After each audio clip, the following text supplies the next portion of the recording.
Everything just in case.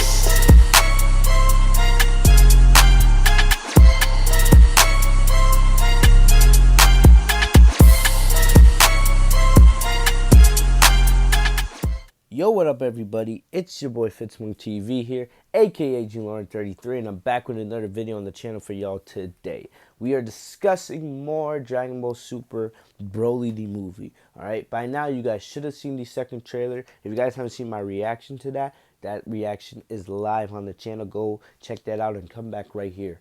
But we are discussing the trailer, alright? And basically one of the biggest things, and not the biggest thing from the trailer, is that Akira Toriyama is adapting the events of Dragon Ball Minus. All right, if you guys didn't know, Dragon Ball Minus is a manga that Akira Toriyama wrote a couple years ago, which takes place before Dragon Ball. All right, it covers Bardock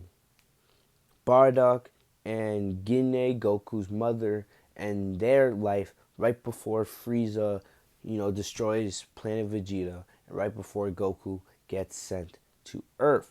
Alright, a lot of people don't like this manga because a lot of people love the events of Dragon Ball Z, Bardock, the father of Goku. But remember, this is Akira Toriyama's work, and now he's adapting Dragon Ball Minus into the official Dragon Ball timeline. So basically, what does this mean for Dragon Ball Z, Bardock, the father of Goku? Well, just look at the title. Those events do not matter anymore. Those events take place in a separate timeline or a separate reality or whatever you want to think. Those events have absolutely nothing, no relevance, no meaning, nothing to do with the official Dragon Ball timeline. And today in this video, we're going to look at some of the things that we've seen in the new trailer and how they related or how they were changed from what we originally thought happened in the Dragon Ball Z Bardock, the father of Goku. All right, and in the comment section down below, you guys can tell me, are you guys happy? All right, are you guys excited? Do you like this change? Do you like that? Basically, Akira Toriyama is basically retconning the entire origin story of Goku and Vegeta. Tell me guys what you guys think in the comment section down below. But without wasting any more time, let's get straight into today's video. So, the biggest thing I think that we learned from the Dragon Ball Super Broly trailer is that Goku was 3 years old when he was first sent to Earth. Alright? For years, every Dragon Ball fan, you can ask any Dragon Ball fan, is Goku was sent to Earth as a baby.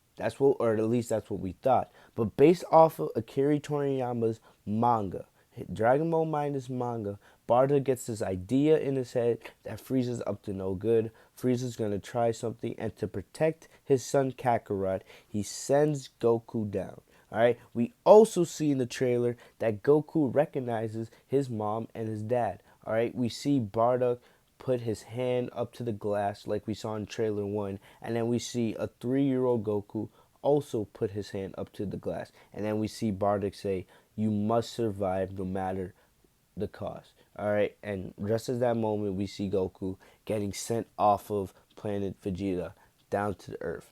We also know that when Grandpa Gohan eventually finds Goku on Earth, that, one day when they're taking a walk in the woods, Goku falls on his head, basically erasing his memory or what he knew before that. But that also turns Goku into the pure-hearted, noble being we know today. Alright, which also leads into our second thing. So the second thing, if you guys couldn't guess, is Gine. Yes, Goku's mother, Gine. We've never seen her in the manga or the anime up until this movie. Dragon Ball Super Broly will be the first time we've ever seen Gine animated. Alright, the other time we've seen her was in the Dragon Ball manga, which basically changes everything. We don't know her character, we don't really know her personality, all right, but we do know her as the wife of Bardock. So we don't know how much of her we're gonna see in the movie. I hope we get a good amount, so we can get a decent look at her character. But if you guys see, based on the picture we have on the screen, you see Gine. She has a very concerned look on her face. And if you guys have seen the Dragon Ball manga, as Goku is getting sent away from planet Vegeta, we see her, embracing with Bardock, hoping that Kakarot is safe wherever he lands, wherever he goes. He is safe, and nothing bad will happen to him, and he will grow into a strong warrior. We also see Gina has this worried look on her face. She says farewell to her son, and it's going to be very interesting because they said the first 20-30 minutes of this film are going to be very emotional. All right, this scene right here, when we see it on the big screen, I don't know about you guys, but I might end up crying, which leads us into our third thing. So the third thing I wanted to mention is Goku coming to Earth and Raditz. All right, in Dragon Ball Minus, when Gine and Bardock are talking about Goku and now how he's 3 years old and he looks just like Bardock, they also mentioned that Raditz is not on planet Vegeta at the moment. He's working on another planet. All right, so if you guys remember when Raditz came to Earth in Dragon Ball Z or Dragon Ball Z Kai, either one works. All right.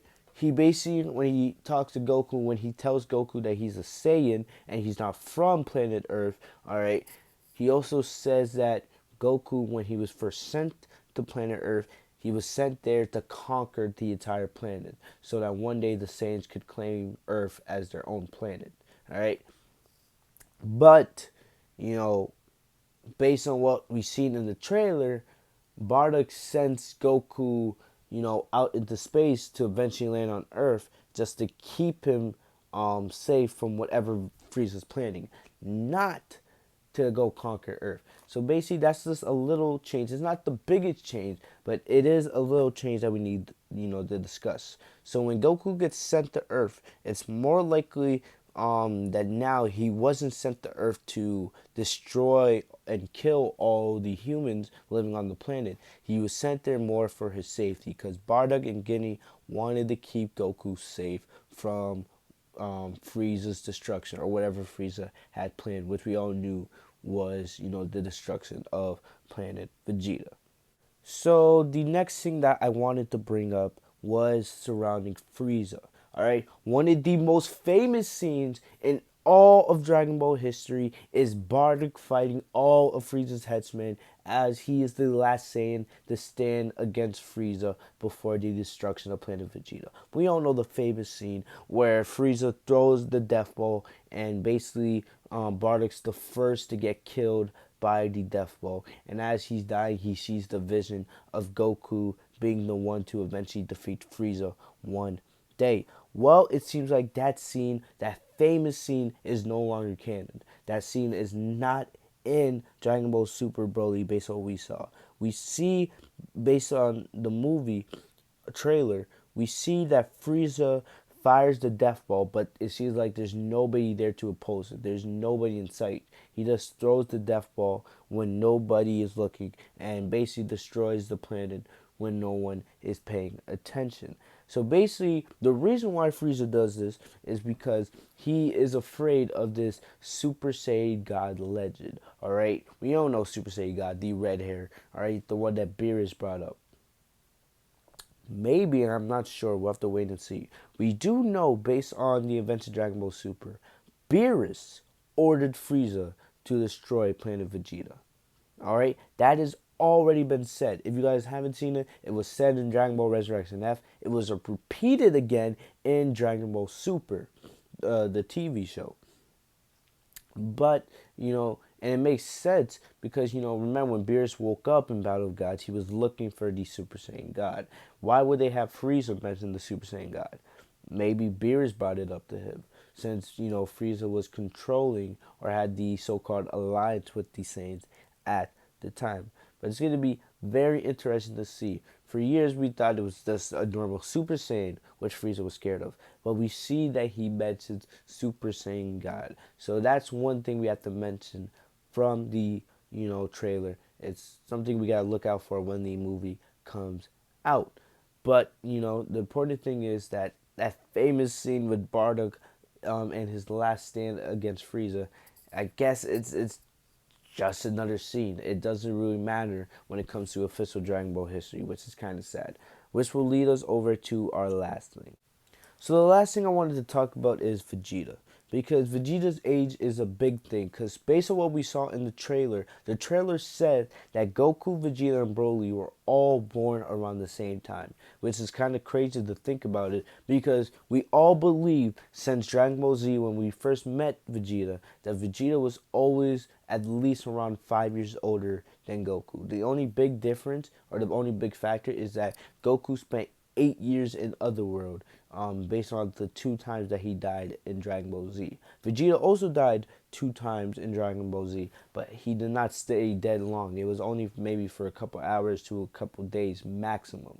All right, but remember, Goku died once after Raditz, and he was dead for a year. And then the 7 years Goku spent in Otherworld, in between the Cell Saga and the Buu Saga. And remember, you don't, if you keep your body in Otherworld, you don't age at all. Vegeta was on Earth during all that time and did age 8 years, even though Saiyans keep their youth till they turn 80. We all know that. All right, but in the Bardock special, all right, Vegeta is already around 5 years old when Goku is still a baby. All right, but now in the DBS trailer, which I just said, it says that Goku, Vegeta, and Broly are all around the same age because they're all born around the same time. What's also going to be interesting is Nappa. We haven't seen Nappa in any of the promotion work. We haven't seen him at all. All right, but we know Nappa's canon. All right, just go back and watch the Saiyan arc. So it's going to be interesting. Will we see Vegeta working with Nama in Dragon Ball Super Broly? It's going to be interesting. All right, we know Raditz is out there. Maybe we'll see all three of them working together. I don't know, but it's going to be very interesting. So I wanted to bring that up to you guys.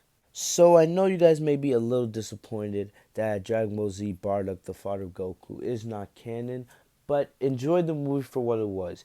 In my opinion, it still stands as one of the greatest Dragon Ball Z films of all time. And I don't really have a problem with the Dragon Ball minus manga. I'm going to trust Akira Toriyama on this, alright? The guy's a legend. He made Dragon Ball Z into what it is today. So let's trust him, alright, and see how he adapts Dragon Ball minus and all these other elements into this movie. I feel like no matter what, at the end of the day, it's going to be a great product and we're all going to enjoy it. But tell me guys in the comment section down below, do you guys like the events of Dragon Ball minus better, or would you have rather had Akira Toriyama keep the Dragon Ball Z father of Goku events as canon? But I hope you guys enjoyed this video. Make sure to like, comment, subscribe. I'm going to have more Dragon Ball Super Broly movie discussion videos throughout the weekend and throughout the week. So make sure you're subscribed for that. Alright? I'm going to have a lot more. We have a lot more different topics we can talk about. But I hope you guys enjoyed the video once again. I'll see you guys later.